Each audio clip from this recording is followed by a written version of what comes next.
Bienvenidos compañeros y profesor a este nuevo video, donde les hablaremos sobre el primer documental en la historia del cine. Este equipo está conformado por Izaskun Vallejan, Stephanie Garcés, Paulette Lozada y Carlos Vilchis.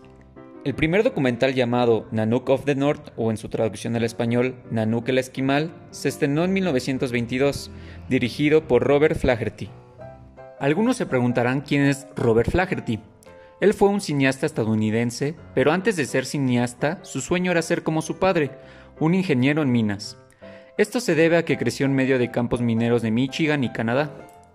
En 1910 fue contratado por William Mackenzie, que construía ferrocarriles en Canadá.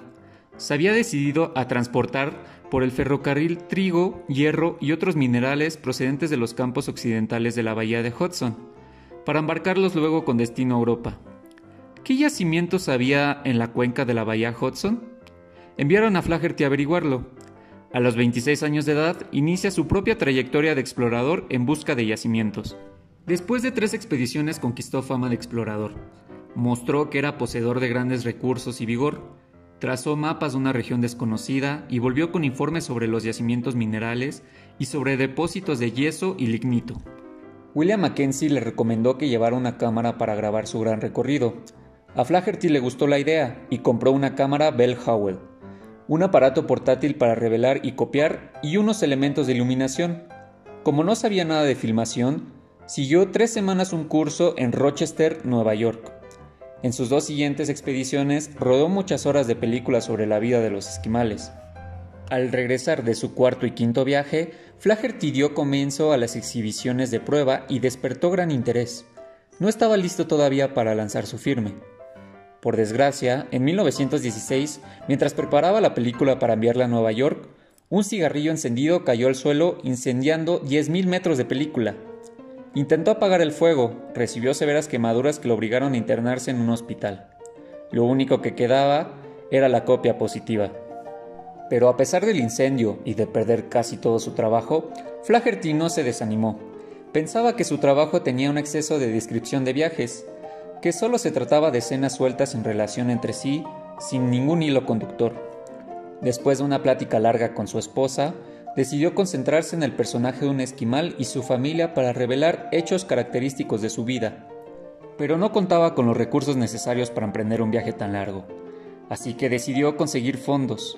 Para lograrlo, empezó a exhibir la copia que había sobrevivido, pero no le fue posible hacerlo por mucho tiempo. La Primera Guerra Mundial ocupaba la atención del mundo, fijando así otras prioridades. De 1916 a 1920, tuvo 3 hijas con su querida esposa, y él, por su parte, continuó esforzándose para reunir fondos con artículos y charlas sobre exploraciones en las regiones del norte. Al terminar la guerra, la compañía de pieles Radium Frag comenzó a interesarse por sus proposiciones y en 1920 Flaherty volvía por fin a encaminarse de nuevo hacia el norte. Recibiría $500 por mes durante un periodo no estipulado, $13,000 para comprar equipos y cubrir costos técnicos, y tendría un crédito de $3,000 en Port Harrison a fin de dar remuneraciones a los nativos. Tardó 2 meses en llegar a ese puerto subártico situado en la costa nororiental de la bahía Hudson. Allí permaneció 16 meses. La colaboración total de los esquimales fue elemento clave para la realización de su documental Nanook el Esquimal. Flaherty escogió a Nanook, un célebre cazador de la tribu Itibimuit, para ser el protagonista de su película. De ahí, Nanook se convirtió en el eje central de las secuencias fílmicas. Una de las primeras proposiciones fue filmar una cacería de morsas. Flaherty dejó en claro que la prioridad era la película y que las necesidades por la piel de la morsa iban en segundo plano. El 26 de septiembre de 1920 se filmó la escena donde Nanook caza a una morsa con su arpón, poniéndose él y a varios esquimales en riesgo, pues el animal tiraba con gran fuerza y poco a poco arrastraba a los hombres hacia el agua. A pesar de que los hombres pidieron terminar con la cacería a escopetazos, Flaherty fingió no escuchar las demandas y continuó filmando. Aquella secuencia llegó a ser una de las más famosas de la película. Los problemas se multiplicaban. A veces, el frío era tan intenso que la película se despedazaba como si se tratara de una capa de hielo muy delgada. Algunas secuencias implicaban largas jornadas, haciendo paradas en iglús construidos en el camino. La construcción de un iglú llegó a ser una de las secuencias más célebres de la película. Ya que el iglú era demasiado pequeño para fotografiar su interior, Nanook y otros esquimales construyeron uno con dimensiones más favorables para su filmación. En los primeros intentos, las cúpulas se desmoronaban y los constructores rompían a reír a carcajadas. Una vez logrado el iglú, se percataron que el interior era muy oscuro, por lo que tuvieron que quitar la mitad del iglú. En definitiva, el filme mismo y toda su tecnología eran producto del ingenio. Todos los negativos tomados durante el invierno fueron revelados en marzo y abril de 1921. Las grandes cantidades de agua necesarias fueron extraídas a través de un boquete practicado en una superficie de hielo de casi 2 metros de espesor, que luego eran transportadas en trineo por un equipo de 10 perros hasta las instalaciones de Flaherty. Ahí se volcaba el agua en tanques de lavado. A fines de ese verano, Flaherty regresó a la civilización.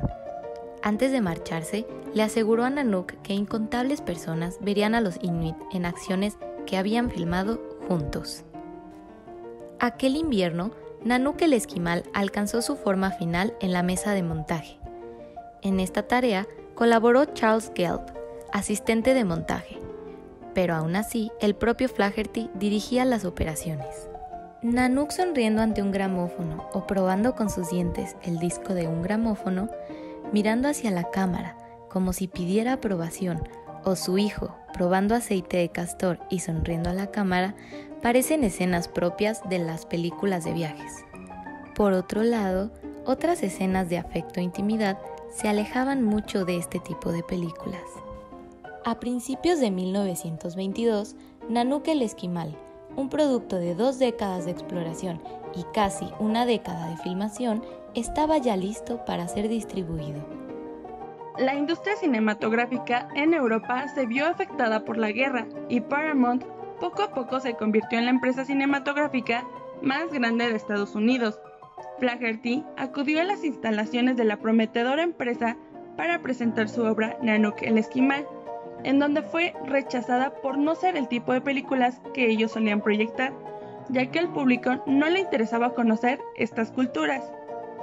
Pero Paramount no fue el único que le cerró las puertas. Nanook el esquimal fue rechazado en más ocasiones, hasta que un día una organización en la industria del cine llamada Pathé le dio la oportunidad que tanto esperaba. Así que en 1922 por fin pudo ser exhibida en la Sala Capitol de Nueva York. El lanzamiento fue exitoso internacionalmente y recibió muy buenas críticas. El filme fue descrito como un muy buen trabajo dramático. Incluso Paramount lo buscó más tarde para otros trabajos. Flaherty había gastado el doble del presupuesto inicial y al paso del tiempo, esto se le hizo costumbre. Afortunadamente su trabajo consiguió grandes ganancias. 2 años después del éxito del documental, mientras se encontraba cazando, Nanook perdió la vida. Esto fue noticia en todo el mundo. Flaherty había impuesto un nuevo género, el cine documental, pero no todo era felicidad. El director recibió grandes críticas por exponer constantemente a sus personajes en situaciones de alto riesgo. Lo interesante es que estos mismos estaban dispuestos a hacer lo que él pidiera. Al parecer compartían ese amor por la filmación. Se cree que Nanook accedía a participar en peligrosas situaciones porque de alguna manera aseguraba su inmortalidad y la de su tribu. Por otro lado, Flaherty poseía una personalidad fuerte. Se caracterizaba por su compromiso con la tribu y consigo mismo. Además, admiraba la cultura de los esquimales. Este amor a la comunidad se notó claramente en la obra final. Sin embargo, esto no fue lo único que se lograba percibir en el documental. También tenía que ver con sus conflictos del pasado. Las primeras ocasiones en las que Flaherty tuvo contacto con primitivos fue cuando era niño y resultó muy deprimente para él. Recordaba a los obreros indios que trabajaban en campos mineros y que a veces acudían a la cocina de su madre. Este sentimiento lo recordó al mirar a los esquimales, pero entre más se adentraba en las regiones, notaba que estas personas no tenían contacto con exploradores ni empresarios y que irradiaban nobleza pura. Esto lo inquietaba bastante, de hecho tenía razones para sentirse él mismo parte de la destrucción de las culturas aborígenes, así que excluyó a toda costa elementos externos a la cultura en lugar de afrontar estos conflictos interiores. Flaherty dedicaba su trabajo por razones profundamente personales y no con fines científicos, además agregando un toque romántico no solo por filmar un estilo de vida, sino registraba algo que se filtraba a través de los recuerdos de Nanook y el pueblo, al igual que destacar los valores del mundo esquimal. En 1923, Robert Flaherty era mundialmente famoso como creador de un nuevo género fílmico, por lo que junto con Paramount organizaron una expedición a Samoa, archipiélago del Pacífico. Pero Flaherty se encontraba preocupado por el resultado de su nuevo proyecto. Nanook el esquimal era un producto con 20 años de exploración y convivencia con los esquimales, mientras que Hollywood otorgaba 1 o 2 años para realizar el mismo trabajo. Pero todo eso no bastaba para producir otro Nanook. La lucha por la supervivencia, tema central de Nanook el esquimal, no era reflejado en Samoa, debido a que el alimento es abundante en los árboles de la región. Moana, presentada en 1926, fue aclamada como digna sucesora de Nanook, debido a su gran belleza pictórica, pero el éxito en taquilla no fue el esperado, llevando a terminar las relaciones entre Paramount y Flaherty. Gracias a su estilo para la creación del cine documental, otros cineastas se encargaron de filmar películas sobre pueblos primitivos. Hierba, un documental realizado por Miriam C. Cooper, mostraban grupos de migrantes en busca de pastos para sus rebaños a través de las montañas de Turquía y Persia. En 1927, Chang, película encargada por Paramount y rodada en Siam, muestran a una familia que lucha por sobrevivir contra los animales de la jungla. Otra realización auténtica fue la película francesa Jornadas Negras, en 1926, rodada por Léon Poirier, registrando un viaje en automóvil realizado desde el extremo septentrional al extremo meridional de África para llegar a la isla de Madagascar. En 1912, el género cinematográfico de exploración y documentación tuvo más claras contribuciones en la obra del señor y la señora Johnson. Películas como Con Gorila, sobre grandes hombres y pequeños monos, en 1929, intercalaron secuencias sonoras y de narración para hacer de la película el primer filme sonoro procedente de lo más oscuro de África. Una década después de la presentación de Nanook el esquimal, el género explorador se encontraba en decadencia, mientras que otros géneros documentales lograban destacar por los cambios sociales que se encontraban operando. Esto fue la historia del primer documental en el mundo del cine. Gracias por su atención.